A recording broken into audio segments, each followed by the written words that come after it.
পহেলা জানুয়ারি ছাত্রদলের ৪৬তম প্রতিষ্ঠা বার্ষিকী উপলক্ষে ঝিনাইদহ জেলা ছাত্রদলের প্রস্তুতি সভা অনুষ্ঠিত হয়েছে। উক্ত সভায় প্রতিষ্ঠা বার্ষিকী উপলক্ষে ঝিনাইদহ জেলা ছাত্রদলের কর্মপরিকল্পনা প্রকাশ করেন ছাত্রদলের জেলা সভাপতি এস.এম. শমিনুজ্জামান শমিন। সভা পরিচালনা করেন জেলা ছাত্রদলের সাধারণ সম্পাদক মানিক বিশ্বাস।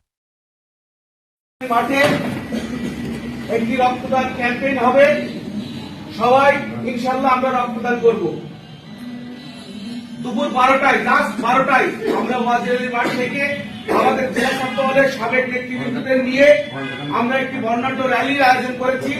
সেই র্যালি ওয়াজির মাঠ থেকে 12টায় বেরোবে, সেভাবে ঝিনাইদহ চুয়াডাঙ্গা বাস স্ট্যান্ড। 2 তারিখ জানুয়ারি 2 তারিখ মানে পরের দিন, প্রতিষ্ঠা বার্ষিকীর পরের দিন আমরা ঝিনাইদহ জেলা ছাত্রদলের আয়োজনে একটি খেলার আয়োজন করেছি।